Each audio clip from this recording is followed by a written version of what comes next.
विदुर महाराज अब धृतराष्ट्र के जीवन में इस अभूतपूर्व परिवर्तन को देख करके आश्चर्यचकित थे। हमने देखा कि वो धृतराष्ट्र जो वास्तविक रूप से सिर्फ आंखों से नहीं अंधे थे, वे अपने बुद्धि से भी अंधे थे। वे अपने बुद्धि से अंधे थे, अपनी आदतों से भी अंधे थे।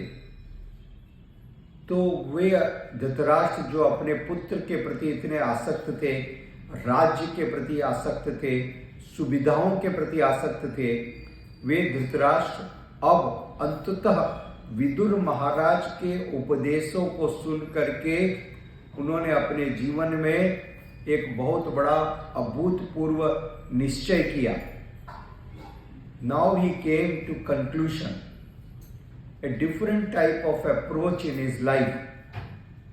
All these years, जैसा महाराज विदुर ने कहा कि देखिए आप कितने गिर चुके हो कि आप जिन पांडवों की हत्या के लिए लगातार प्रयास किए, जिस भीम को आपने जहर दिया, जिसकी हत्या के लिए आपने इतने सारे षड्यंत्र किए, जिस भीम ने आपके दोनों पुत्रों की हत्या कर दी, और अब आप उन्हीं के टुकड़ों पर पल रहे हो सिर्फ कुछ सुविधाओं के लिए।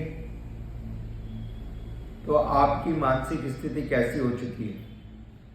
You are being totally rejected.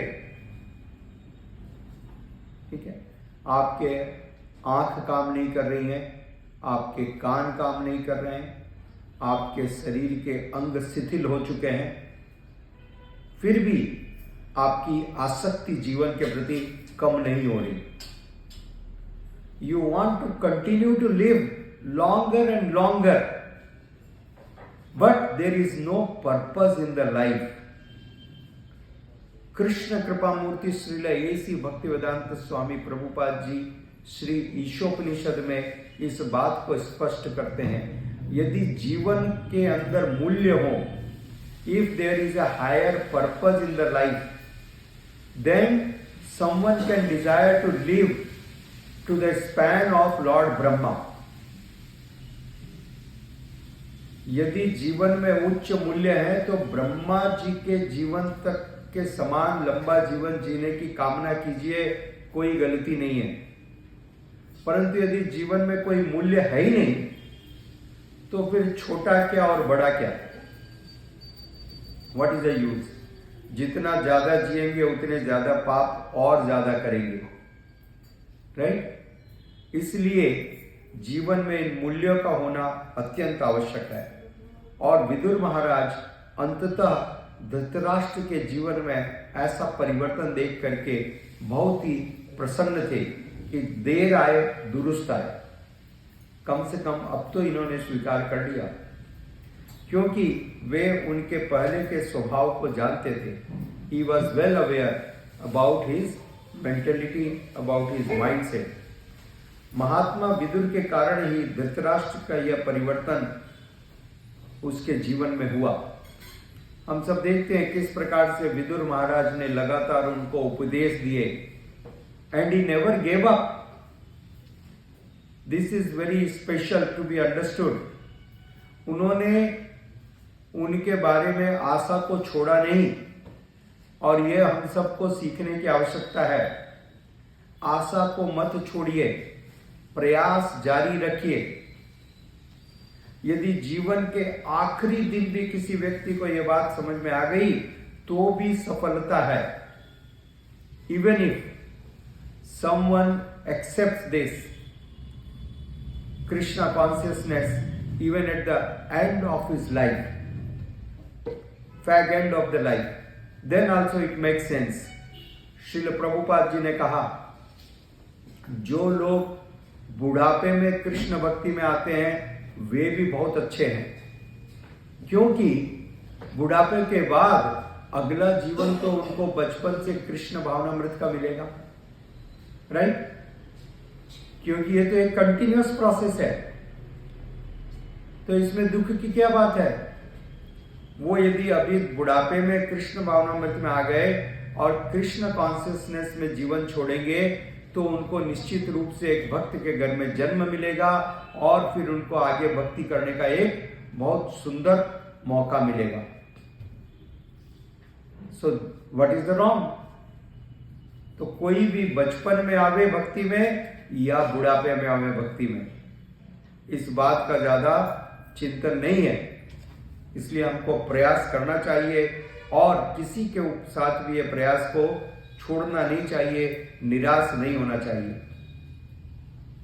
किंतु साथ ही साथ विदुर महाराज को दुख था कि वे उन्हें शुद्ध भक्त नहीं बना सके। This was the only cause. वो कर्म मिश्रा भक्त थे। ही वॉज अटैच्ड, वो मुक्ति की कामना कर रहे थे, आत्यांतिक दुखों से निवृत्ति चाहते थे, but he could not make him a pure devotee like himself, जो जिसके अंदर कोई अन्याभिलाषितम शून्यम, जो परिभाषा श्री रूप गोस्वामी जी ने दी है, अन्याभिलाषितम शून्यम ज्ञान कर्म अनावृता अनुकूलेन कृष्णस्य मुक्ति उत्तमा, भक्ति उत्तमा। तो ये जो अन्याभिलाषिता है, he could not bring Dhritarashtra to that stage। और इसका एक मूल कारण श्रील प्रभुपाद जी ने बतलाया। इसका मूल कारण था क्योंकि धृतराष्ट्र के हृदय में पांडवों के प्रति अभी भी शत्रुता थी, इन्वियसनेस, और इस शत्रुता के कारण वो भगवान के शुद्ध भक्त नहीं बन पाए, क्योंकि वे भगवान के शुद्ध भक्तों से शत्रुता कर रहे थे। यह अत्यंत महत्वपूर्ण विषय है। Because they were इन्वियस of the pure devotees.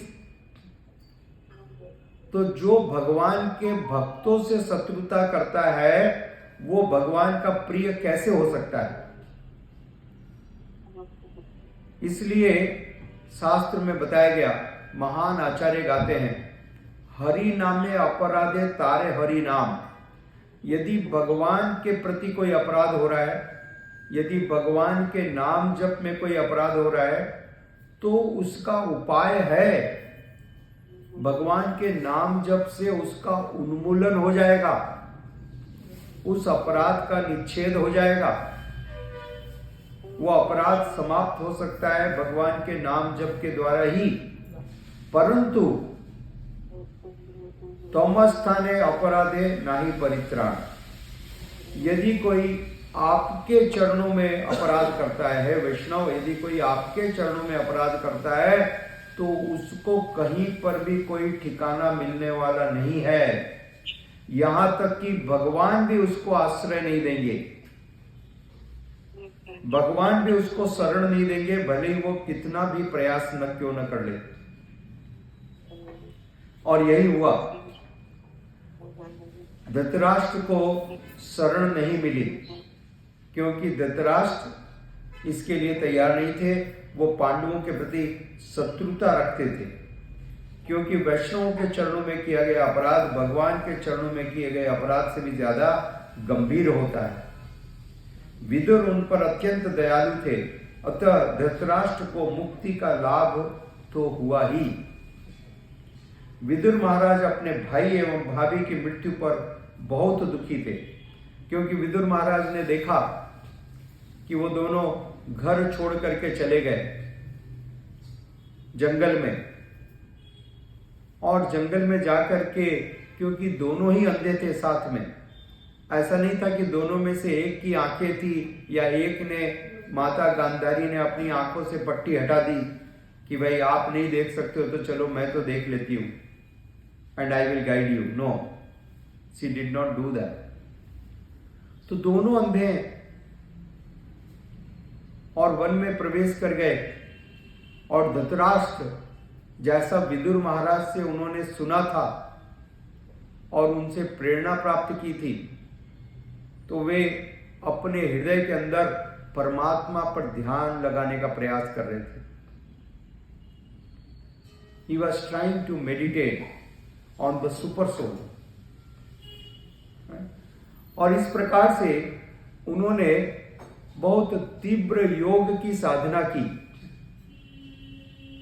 और तीव्र योग की साधना करके उसी योग के द्वारा अग्नि को प्रज्वलित किया।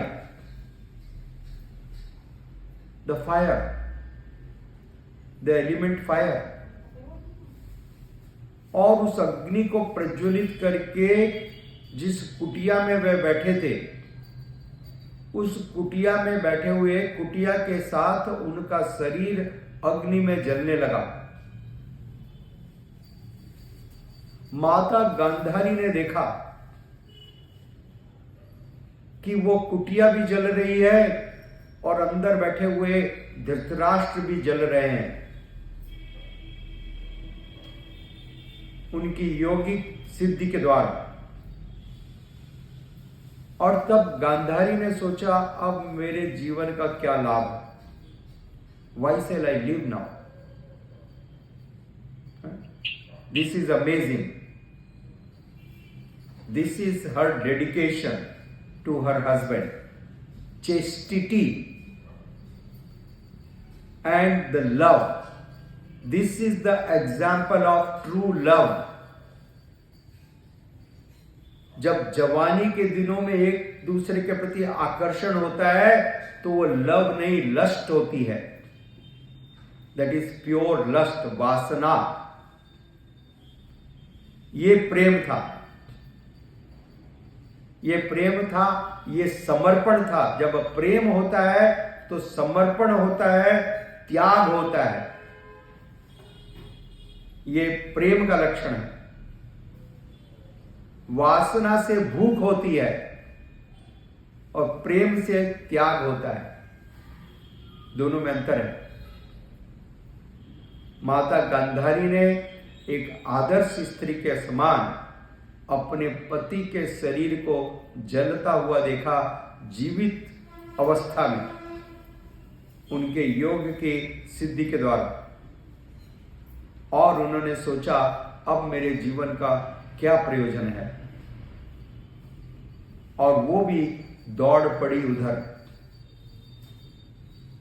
And she also voluntarily entered in that fire. वो भी उस अग्नि में प्रवेश कर गई। और इस प्रकार से दोनों यौगिक उस अग्नि के अंदर प्रवेश करके जीवित ही अपने शरीर को त्याग दिए और उन्होंने मुक्ति प्राप्त की। They attained liberation because they were meditating on the परमात्मा। वो भगवत धाम को प्राप्त नहीं किए क्योंकि वे भगवान की सेवा में निमग्न नहीं थे। ब्रह्म, परमात्मा और भगवान, ये तीनों का डेस्टिनेशन भी अलग अलग है। श्रील प्रभुपाद जी ने स्पष्ट किया, आप एक जगह की टिकट लेके दूसरी जगह नहीं जा सकते हो। ठीक है, तो जो परमात्मा का ध्यान कर रहे हैं वे वैकुंठ को नहीं जा सकते हैं। They can not attain. और इस प्रकार से विदुर महाराज ने अपने भाई एवं भाभी की मृत्यु पर बहुत ही दुखी हुए। साथ ही साथ अपने शोक को भुलाने के लिए विदुर तीर्थ यात्रा पर फिर से निकल पड़े। तो हम देखते हैं महात्मा विदुर बार बार तीर्थ यात्रा पर चले जाते हैं। पहले भी हमने देखा जब कुरुक्षेत्र का युद्ध प्रारंभ होने वाला था, उसके पूर्व महात्मा विदुर तीर्थ यात्रा पर निकल गए। और अब भी महात्मा विदुर तीर्थ यात्रा पर निकल गए। परंतु समझने की आवश्यकता यह है कि उनका तीर्थ यात्रा कोई पिकनिक नहीं था। उनका तीर्थ यात्रा पूरी तरह से कृष्ण भावना भावित, concentrated Krishna consciousness with a deep desire to realize Krishna more and more।